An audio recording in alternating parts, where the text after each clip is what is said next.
안녕하십니까, 이진우입니다. 내년 1월 1일부터 배출가스가 많이 나오는 오래된 경유차들은 서울 도심으로 진입하는 게 자유롭지 못하게 됩니다. 그러면 차량에 매연 저감 장치를 달고 운행하면 되느냐 해서 알아보면 매연 저감 장치 자체가 아직 개발되지 않아서 장착을 못하는 차량들도 많다고 해요. 그래서 타고 다니기는 해야 되고 타고 싶은데 차를 폐차해야 될 상황을 맞게 되기도 합니다. 이건 좀 과도한 조치가 아니냐 하는 의견도 좀 있고요. 또 나이가 많이 든 노후차 중에는 30년, 40년 된 클래식 올드카들도 많은데 이런 차들을 무조건 폐차하는 게 능사냐 하는 고민들도 일각에선 나오는 모양입니다. 그리고 보조금을 받고 세상에 나온 우리나라의 전기차들이 해외로 수출되면 이게 보조금이 바깥으로 새는 것 아니냐 하는 또 이슈들도 있고요. 요즘 자동차 업계에서 나오는 이슈들 오늘 좀 들어보겠습니다. 12월 29일 화요일 손에 잡히는 경제 광고 듣고 바로 돌아오겠습니다. 네, 경제 뉴스를 먼저 챙겨 들어보겠습니다. 오늘은 조인디의 고란 기자를 전화로 연결했습니다. 고 기자 안녕하십니까? 네, 안녕하세요. 예, 우리나라 그 배달 앱 시장에 큰 뉴스가 하나 있었어요. 어제 배달 앱 시장은 지금 1등이 배민, 2등이 요기요, 3등이 배달통 이렇게 되어 있는 것 같은데 2등, 3등 브랜드를 같이 갖고 있는 이 딜리버리 히어로가 1등도 인수하겠다고 발표를 했고 공정위는 그러려면 1, 2, 3등 다 갖는 건 안 되고 2등은 팔아 이제 이렇게 결정했다면서요? 네, 이게 지난달에 일단 조건부 매각 권고가 나왔는데요. 예. 당시에 딜리버리 히어로 측은 동의할 수 없다라면서 전원회의에서 뒤집겠다라고 했습니다. 음. 어제 전원회의가 열려서 최종 결정이 나왔는데 예. 결과적으로 뒤집진 못했고요. 배민 인수하려면 요기요 지분 6개월 내에 전부 팔아라 이렇게 조건부 승인 결정을 내렸습니다. 작년 12월에 업계 1위 배민 운영사인 우아 형제들 지분 88%를 40억 달러 인수한다고 독일계 기업 요기요를 운영하고 있습니다. 딜리버리 히어로라는 곳이요. 예. 발표를 했는데 1년간 기다렸습니다. 근데 결국 조건부 승인 결정이 나온 겁니다. 그럼 왜 그랬을까를 보면 역시나 독점입니다. 배달앱 시장에서 딜리버리 히어로와 배민의 거래 금액 비중이요. 2019년 한 해만 해도 99.2%고요. 코로나 때문에 배달이 늘었다고 하는 올해 7월 기준으로 봐도 96.6%입니다. 예. 딜리버리 히어로 측은 최근에 이제 쿠팡 이츠 등 경쟁자가 빠르게 성장하고 있다라고 주장했지만 받아들여지지 않았습니다. 공정위는요, 경쟁이 사라져서 할인 등 소비자 혜택이 줄고 음식점이 부담해야 되는 수수료가 인상될 우려가 있다라고 얘기했습니다. 실제로 봤더니 배민과 요기요가 상대 업체보다 점유율이 높은 지역에서는 할인 프로모션을 덜 한 사실도 확인이 됐습니다. 그건 당연히 그렇게 하겠죠. 네. 예. 특히나 이 4월 달에 왜 수수료 체계 개편하면서 수수료 인상이다 뭐다 말이 많았잖아요. 이것도 심사에 참고가 됐다라고 공정위원장이 밝혔습니다. 예. 하필 코로나로 고생할 때 그렇게 수수료 네, 올린다고 했다가 맞습니다. 곤욕을 치렀었죠. 음. 딜리버리 히어로 쪽에서는 2등, 3등 갖고 있던 업체는 알겠다, 2등 팔겠다 그렇게 나온다면서요? 네, 이게 그 한국 시장 지배력을 더 높이고 아시아 시장 진출 가능성을 염두에 둔 포석이다라는 평가가 나오고 있습니다. 배민이요, 2019년 기준으로 점유율이 78%, 요기요가 19.6%입니다. 이미 그 확실한 사업자는 맞고요. 이게 업계에서는 플랫폼 시장의 특성상 1위 사업자의 승자 독식으로 이어질 가능성이 높아서 딜리버리 히어로가 과감한 결정을 한 것 아니냐라는 얘기가 나오고 있습니다. 예. 앞으로 이제 자금력까지 있으니까요. 배민은 한국 시장에서 점유율을 더 확대할 것으로 보이고요. 그리고 그 업계에서는 나오는 얘기가 일본 손정희 회장으로부터 30억 달러 투자받은 쿠팡의 쿠팡이츠와 배민 사이에서 쩐의 전쟁이 심화될 것이다 라는 얘기까지 나오고 있습니다. 그리고 이 한국에서 잘했던 노하우를 지렛대 삼아서 아시아 진출도 본격화할 전망입니다. 원래는 아시아 다른 나라 진출하려고 이게 합치려고 했던 거지 한국 시장 다 먹으려고 하는 게 목적은 아니니까 팔려면 팔겠습니다 하는 게 입장인 것 같은데 네. 말씀하신 대로 이미 1등 앱이 있는 상황에서 2등을 누가 과연 얼마에 사갈 거냐 대략 얼마쯤에 팔릴 거라고 업계에서는 예상하고 있습니까? 예, 기업 가치를 약 2조 원 안팎으로 보고 2조 있거든요. 원. 제가 앞서서 88% 인수하는데 4조 원 정도 된다라고 말씀드렸잖아요. 예. 4조. 그런데 이제 요기요는 2등이고 하다 보니까 2조 원 안팎으로 추정하고 있습니다. 이 작년 매출만 놓고 따지면 요기요가 약 2천억 원 정도고요. 배민이 6천억 원 정도니까 3분의 1 정도입니다. 그런데 이제 이걸 누가 사느냐 사실 이게 문제죠. 사실 돈도 있고 약간 살만한 곳은 쿠팡이츠입니다. 예. 그런데 이 쿠팡 이츠가 사버리면 앞서 말씀드린 대로 여긴 자금력까지 있기 때문에 이 배민의 강력한 경쟁자가 될 수도 있거든요. 그래서 쿠팡의 팔찌는 약간 미지수입니다. 쿠팡 측도 현재는 인수를 고려하고 있지 않다라는 입장이고요. 글쎄요. 그러면 사모펀드나 해외 음식 배달 서비스 업체가 관심을 가질 가능성도 있는데요. 예. 현재 네덜란드의 테이크어웨이나 최근에 상장한 미국의 도어대시 등이 공격적인 인수합병으로 해외 시장에 진출하고 있습니다. 이게 어쨌든 6개월 안에 매각해야 되고요. 근데 이게 2조 원이나 되기 때문에 이런 업체가 뭐가 있을까를 보면 업계에서는 이 사모펀드 아니면 힘들다라는 얘기가 잘 나오고 찾아질 있습니다. 가능성이 없다 이렇게 보는 분도 네. 있군요. 예. 네. 한편 이 스타트업계에서는요, 어쨌든 좀 반발하고 나섰습니다. 이게 스타트업의 가치를 떨어뜨리고 투자를 위축시킬 거다라는 우려가 나오고 있습니다. 사업 좀 하려고 하면 그냥 뭉쳐서 하게 하지 왜 굳이 또 하나를 팔라고 하느냐 그 말이군요. 사실 스타트업계에서는 가장 이상적인 모델이요. 예. 팔아서 엑시트하는 거거든요. 그런데 이게 M&A를 못하게 해버리면 엑시트할 수가 없는 상황이 돼버리잖아요. 그 누군가 좀 인수하려고 하면 항상 이렇게 네. 공장과 시비 걸면 맞습니다. 창업한 사람은 어떻게 돈 버냐 그 말이에요. 네, 네. 알겠습니다. 다른 뉴스 하나 보죠. 셀트리온이라고 하는 회사가 이게 주식시장에도 상장된 회사인데 치료제를 만들어서 우리나라 식약처에 허가 신청을 아마 오늘쯤 낼 거라는 소문이 좀 있어요. 네네. 근데 임직원들이 최근에 주식을 또 그런데 파는 바람에 저 친구들은 안에서 잘 말 텐데 왜 주식을 파나 뭔가 좀 나쁜 소식 있는 거 아닌가 하는 걱정을 또 투자자들도 하는 것 같고 대표이사가 주식 팔지 말라고 당분간 직원들한테 주식 팔지 말라고 했다면서요? 네, 이 셀트리온이 24일 날, 그러니까 크리스마스 전날에 공시를 냈는데, 지난달부터 이달까지 임원 및 친인척 8명이 총 3만여 주의 주식을 매도를 했습니다. 예. 그 부회장은 36억 원, 그리고 이사는 20억 원 정도를 매도를 한 거예요. 그리고 다 합치면 거의 100억 원 넘게 매도를 한 건데, 이에 대해서 이제 시장에서는 왜 팔았을까를 보면, 이 개인 투자자 개인 대주주 요건이 보면 10억 원이잖아요. 예.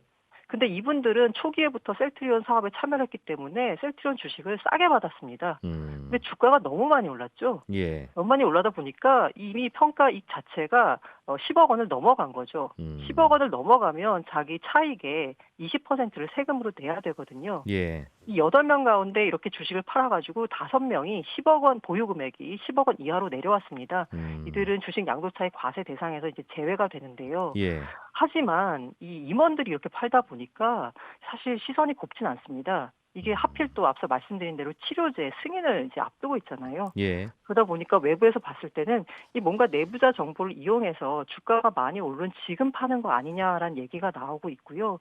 그래서 셀트리온 회사에서 일요일 날 임직원들에게 문자나 이메일을 보내서 예. 항체 치료제의 허가 전까지는 셀트리온 그룹 상장사 3사, 셀트리온 헬스케어, 셀트리온 제약 주식 거래를 금지한다라고 공지했습니다. 다만 이게 법적 책임을 물을 수는 없어요. 개인이 개인 재산 판다는데 그걸 누가 뭐라고 네, 하겠어요? 맞습니다. 예. 그리고 또 하나 이제 문제가 되는 분이요. 사회이사분인데요. 이분이 이제 22일 날 3,000주를 매도했어요. 약 11억 원 규모인데 이분 역시나 그 대주주 요건 피하려고 매도한 거거든요. 근데 이분 같은 경우에는 지난 3월에 정기주주총회에서 사회이사에 신규 선임이 됐습니다. 예. 이분이 3,000주 갖고 있는 건요. 회사로부터 받은 게 아니라 초기부터 그냥 개인 투자를 해왔던 사람입니다. 그래서 이제 이걸 10억 원 요건이 될 것 같으니까 판 건데 이것도 역시나 법적으로 문제는 없는데 이 사회이사가 만약에 주식을 보유하고 있으면 역시나 이게 무슨 내부자 정보를 가지고 산 거 아니냐라는 얘기가 나올 수 있잖아요. 법으로는 금지하는 바는 아닌가 봐요. 네, 맞습니다. 네. 그 현행 상법에 따르면 사회이사가 예. 발행 주식의 1% 미만을 보유하는 것은 법적으로 문제가 없습니다. 그러나 그 그렇지만 1%가 아주 큰 돈일 수도 있으니까. 게다가 이제 일반 기업에서는 자사 주식 보유자를 사회이사로 선임하는 경우도 드물고 만약에 보유하고 있다라고 하면 선임하면서 주식을 파는 경우가 많거든요. 그런데 이 경우에는 네, 이렇게 팔게 돼서 알겠어요. 약간 또 문제가 되고 토론거리는 있습니다. 됩니다만 필요하면 법으로 얼른 만들든가 하면 네네. 될 것 같긴 한데. 알겠습니다. 오늘은 여기까지 들어야 되겠네요. 고맙습니다. 네, 감사합니다. 예, 조인디의 고란 기자였습니다. 알아야 될 것들 많이 안내를 해주고 눈높이에 딱 맞는 만인의 경제 과외 선생님. 다음 순서는 친절한 경제입니다. 예, 오늘은 은행 계좌를 비대면 방식으로 스마트폰으로 만들고 있는데 내가 정말 본인이 맞는지 확인하려고 내가 쓰는 다른 통장에 그 은행이 1원을 입금해 주면서 입금자명이 뭐게요? 이렇게 물어보는 방식으로 본인 확인을 하던데 그럴 때 보내는 1원이라는 돈은 누가 부담합니까? 이런 질문을 주셨네요. 어떤 비용을 누가 부담하느냐 이거는 꽤 재밌는 질문이긴 한데 대부분은 뭐 그 거래에서 제일 아쉬운 쪽이 부담합니다. 이번 경우에는 그 금융회사가 손님한테 계좌 만들어 드리려고 하는 일이니까 계좌 만들어주는 금융회사가 당연히 부담하는 거고요. 계좌 하나만 제대로 만들고 손님이 쓰기만 하면 뭐 거기서 벌어들이는 돈이 꽤 되기 때문에 1원은 뭐 충분히 쓸만한 돈입니다. 비슷한 경우가 또 있죠. 휴대폰으로 소액 결제하거나 인터넷 사이트 가입할 때 또 혹은 아이디 패스워드가 기억 안 나면 본인 확인해야 되는 경우 있잖아요. 그때 본인 확인 문자가 휴대폰으로 날아오는데 그 문자도 건당 한 10원 정도 비용이 듭니다만 그 돈도 역시 그 거래 그 과정에서 아쉬운 쪽에서 냅니다. 회원 가입할 때 본인 확인용 문자 보내는 비용은 회원 모으고 싶어하는 그 사이트 주인이 내는 거고요. 또 휴대폰 소액 결제할 때 날아오는 문자는 결국은 이제 쇼핑몰 물건 파는 쇼핑몰에서 부담하는 겁니다. 요즘 재난 문자, 뭐 코로나 확진자 관련 문자 이거 날아오는 거 있는데 이거는 그냥 통신회사가 부담합니다. 통신회사가 크게 아쉬울 건 없는 것 같은데 정부가 필요해서 보내는 거긴 합니다만 이동통신회사가 부담하게 법으로 되어 있습니다. 그래서 재난 문자는 정부 입장에서는 공짜로 보내지고 있습니다. 친절한 경제였습니다. 오래된 자동차는 요즘 나오는 새 차보다 매연을 많이 내뿜는 특징이 있어서 가능하면 이제 돌아다니지 못하게 하자는 게 정책 방향인데 또 오래된 차 갖고 계신 분들은 내가 새 차 사면 좋은 거 몰라서 오래된 차 타고 다니는 줄 아느냐 하는 또 그런 입장인 분들이 많으시죠. 이 갈등은 어떻게 좀 해야 되나 이게 요즘 논란인 것 같은데 국민대 자동차 운송 디자인과 권영주 겸임 교수를 전화로 연결해서 사정 좀 들어보겠습니다. 안녕하십니까? 네, 안녕하세요. 예. 이게 오래된 차는 이젠 서울 도심으로 자유롭게 못 들어오는 규제가 시작됩니까? 뭐 이런 거죠. 말 그대로 겨울에 미세먼지 농도가 올라가니까 이거 좀 줄여봅시다 해서 오래된 자동차의 운행 구간을 도심에서 제한하는 겁니다. 예. 그러니까 여기서 이제 오래된 자동차는 배출가스 5등급 차를 말하고 잘 모르겠어요. 그러면 이제 휘발유차 기준으로 1987년 이전에 배출 기준이 적용된 차를 생각하시면 되고 87년 이전에 출고된 차? 그렇죠. 경유차는 2002년 7월 1일 이전 기준이 적용된 차를 말합니다. 꽤 오래된 차들이긴 하군요. 네, 이 차들은 서울하고 인천, 경기 수도권 지역에서 내년 3월 31일까지 예. 평일 오전, 오후 시간 운행이 금지가 됐죠. 그래도 내가 산 차 오래됐어도 탈만하니까 타겠다는데 왜 그러십니까? 하면 매연 저감 장치를 그럼 다세요 한다는데 예. 이 저감 장치를 달려고 봐도 아예 맞는 저감 장치가 없는 차종도 꽤 있다면서요? 왜냐하면 이 저감 장치를 누가 만드냐? 민간 사업자가 만듭니다. 그러니까 민간 사업자가 만들어서 정부 지원받아서 5등급 차에 장착해 주는 거예요. 예. 그러니까 민간 사업자는 대상이 많은 차종만을 개발하는 게 유리하겠죠. 그렇겠네요. 그 당시에 많이 안 팔렸던 차는 저감 장치를 안 만드는 겁니다. 그러니까 잘 팔리지 않아서 남은 수량이 얼마 안 되는 차는 개발이 안 된 거죠. 예. 그러니까 이런 차 소유자는 재택도 없이 운행이 제한되는 것이고요. 그래서 이제 반발을 한 겁니다. 예. 그럼 그랬더니 이제 정부에서는 언제 저감 장치 나올지 모르지만 네. 나오면 장착하실래요? 라고 물어요. 예. 네, 그렇게 하겠습니다. 말로, 라고 하면 일단 단속은 유예하겠습니다라고 했던 겁니다. 말로 예스를 체크하면 단속은 안 한다. 그렇죠. 그러다가 언제 나올지도 모르는 저감 장치 기다리면서 운행을 허용하니까 네. 배출가스 많이 나오는군요. 어쩔 수 없이 단속을 하겠습니다라고 해서 서울 같은 경우는 1월 1일부터 10만 원 과태료를 부과하겠다는 겁니다. 저감 장치 아직 안 나와서 못 다른 분들도 이제 내년부터는 못 들어가거나 과태료 내야 된다는 거네요. 네네. 물론 좀 어떡합니까 이거 그러면 저감 장치가 안 나와서 그렇기도 하고 오래된 차 오래 타라고는 언제나 하다가 또 갑자기 타지 말라고 하니 이거 어떻게 해야 되느냐 고민거리일 텐데 다른 나라 예예 말씀 주시죠. 그 말씀하신 것처럼 그런 분들은 반발을 하는 거죠. 왜냐하면 그냥 가지고만 있는 것 자체도 안 되고 뭐 운행 자체가 안 되니까 그냥 무조건 폐차하란 얘기냐. 예. 물론 뭐 방법은 있습니다. 그 폐차하면 일정하게 보상 비용을 지급하고 신차 살 때 지원을 해주기도 합니다. 근데 이제 우리가 단순하게 오래됐다는 것만 가지고 기준을 놓고 보면 클래식이 될 수도 있잖아요. 예. 예를 들면 지금 말씀하신 것처럼 1987년이면 벌써 30년 되지 않았습니까? 20년, 30년 넘어서 올드카 반열에 올라 있는 일종의 클래식카인데 예. 이게 무조건 폐차가 권고되니까 한번 대책을 찾아보자는 겁니다. 음. 뭐 오래됐다는 이유로 관련 기업이 저감 장치를 개발하지 않았는데 여기서 무조건 폐차는 재산권에 대한 지나친 간섭이다라는 목소리도 있고 예. 나아가서 운행 제한 확대가 한국의 클래식 자동차 문화를 없애는 근시안적인 조치이기도 하니까 이 연식과 주행거리 연동제를 하자라는 목소리가 나오는 겁니다. 연식과 주행거리 연동제라는 건 뭐예요? 그러니까 유럽도 똑같은 일을 겪었습니다. 앞서서. 예. 뭐 마찬가지 아니겠어요? 유럽도 도심에서 대기질 개선을 위해서 배출 기준을 강화할 때마다 오래된 차의 퇴출을 유도했었고 이 과정에서 똑같은 과정을 겪었습니다. 그러니까 그 독일을 비롯해서 프랑스나 이태리 같은 나라들이 도입한 묘수가 뭐냐면 연간 운행거리 제한입니다. 일정 기간 운행을 합니다. 처음에 차를 사죠. 예. 마음대로 운행을 합니다. 그다음 뭐 한 10년 지났어요. 이때부터 연간 운행거리를 조금씩 줄이는 겁니다. 아, 몇 킬로 이상은 타지 마세요. 그렇죠. 그래가지고 예, 예. 한 20년 되면 연간 운행 가능한 주행거리가 뭐 2,000km 또는 한 달 네. 이런 식으로 제한되는 시기예요. 그래도 받아는 드려요? 그럼요. 왜냐하면 소유자들이? 이걸 어떻게 본 거냐면 이렇게 보는 거예요. 제가 새 차를 샀습니다. 예. 1년 열심히 타고 다니죠. 한 2만 킬로 타고 다닙니다. 그러면 제가 아무리 새 차라도 배출가스 내뿜는 총량이라는 게 있지 않습니까? 근데 한 20년 된 차입니다. 한 달만 운행하면 제가 1년 동안 운행하는 차의 배출가스 총량하고 동일해지는 거예요. 그렇겠죠. 예. 그러니까 그렇게 배출가스 동일 개념으로 본 겁니다. 그러다 보니까 이게 운행 지역 자체도 규제하지 않고 운행 시간 또는 운행 구간 이런 걸 제한하다 보니까 예. 자연스럽게 클래식카가 만들어지게 된 거고 이게 가지고 또 새로운 산업을 만들게 된 거죠. 예를 들면 오래된 차의 부품만 전문적으로 만드는 곳이 만들어졌고 네. 또 미술품처럼 경매 시장도 활성화가 됐습니다. 그러니까 무조건 없애려는 건 오히려 산업을 위축시키는 거다라는 목소리가 나오는 거고요. 예를 들면 있겠군요. 아버지가 처음 샀던 자동차를 아들이 추억을 간직하고 있어요. 50년 전에 결혼 후 샀던 첫 차를 부부의 추억으로 가지고 있습니다. 이거 폐차라는 거잖아요. 그냥 세워놓고 그냥 가끔 들어가서 앉아있기만 하면 되긴 되는데 다니지만 않으면 네, 근데 우리나라는 이제 뭐 차고도 게 마땅치 않고 뭐 보험료도 비싸고 해서 쉽지는 않겠죠. 예.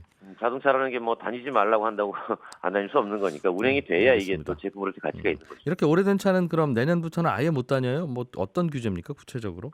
3월 31일까지 못 다닙니다. 아, 그런데 겨울에만? 이제 서울 같은 경우에는 녹색 교통지역이라 그래서 그 4대문 안은 내년 1월 1일부터 다닐 수가 없죠. 알겠습니다. 조금 고민은 필요하겠네요. 또 하나 요즘 이슈가 전기 자동차 만들어서 일단은 출고되면 출고될 때 정부가 보조금을 주는데 예. 이제는 그 차가 이제 우리나라에 좀 많이 돌아다니면서 휘발유차나 경유차를 대체하면 환경이 좋아지니까 정부가 그럴 텐데 나온 지 얼마 안 돼서 바로 그냥 중고차로 전기차 자체가 수출이 되면 예. 이거 우리가 보조금 계속 주는 게 의미가 있나? 이제 이런 고민을 정부가 한다는 얘기예요. 그러니까 대기환경보전법이 개정이 돼서 뭐 아시겠지만 전기차 소유자는 전기차 사면 의무적으로 일정 기간 타야 되지 않습니까? 네. 그런 다음에 반납을 합니다. 근데 그 반납 의무가 일단 폐지가 됐어요. 그런데 그 수출로 나가는 거는 이제 전기 배터리가 그대로 붙어서 나가지 않습니까? 예. 근데 그 배터리에 이미 보조금이 주어진 겁니다. 그럼 예를 들면 이 집 뭐 중동에 있는 뭐 누군가가 예. 사가면 결국 그 나라에서의 대기질 개선이 이루어지는데 그 배터리에는 우리나라의 세금이 보전돼서 나가게 되는 거죠. 지금은 의무적으로 얼마나 타야 됩니까? 전기차를 사면? 지금 2년을 타야 되는데 네. 그러다 보니까 이제 그런 얘기 나오는 겁니다. 배터리의 용량과 그다음에 보조금과 그다음에 의무 보유 기간을 또 이것도 마찬가지로 연동하자. 예, 예. 보조금 많이 받으면 전기차 3년 타세요. 오래 타야 되도록. 예. 그렇죠. 안 그러면 결국은 이게 이 전기차라는 게 국내에서 운행됨으로써 국내 대기질 개선의 노력을 하게 되는 건데 그런 역할이 다른 나라 가서 하면 안 되잖아요. 그러니까 예. 보조금 많이 받으면 국내에서 더 많이 타서 국내 대기질 환경 개선에 더 기여를 하세요. 라고 하는 방안을 생각해 보지 않겠습니까? 라는 목소리가 나오는 거죠. 그러면 뭐 수출할 때 배터리를 떼고 수출하거나 아니면 네. 배터리 달고 수출하는 거면 수출할 때 보조금을 다시 반납하도록 하거나 남은 기간 등 계산해서 근데 그게 쉽지 않은 것이 전기차에서 배터리 빼고 수출할 수 없잖아요. 그래요. 뭐 띄었다 붙였다 하는 거 아닙니까? 잘 모르겠습니다. 저는. 그럴 수가 없어가지고 예. 일단 뗄 수가 없으니까 수출은 그대로 두는 거죠. 어쩔 수 없는 거예요, 그거는. 그러다 보니까 이제 가급적 해외로 나가는 물량을 줄이자는 거죠. 수출하지 말자. 아니 안 하는 게 아니라 물량을 최대한 국내에서 전기차 많이 운행을 하고 예예. 그 다음에 수출이 나가더라도 나가도록 하자. 그래야만 어쨌든 국내 대기질 환경 개선에 조금이라도 더 노력하는 거 아니겠느냐. 그러려면 굳이 보통- 해외로 수출하는 이유는 국내에서 그 중고차로 잘 거래가 안 돼서 그럴 텐데. 이제 그렇죠. 왜 그런지 한번 잘 따져보고 고민을 좀 해봐야 되겠네요. 왜 소비자들은 중고 전기차는 잘 안 사려고 하는지. 그건 제가 다음에 또 알겠습니다. 다시 말씀을 드리겠습니다. 예, 국민대학교의 권용주 겸임교수였고요. 손에 잡히는 경제는 여기서 마무리하고 저는 또 내일 아침 8시 30분에 인사드리겠습니다. 지금까지 저는 이진우였습니다. 고맙습니다.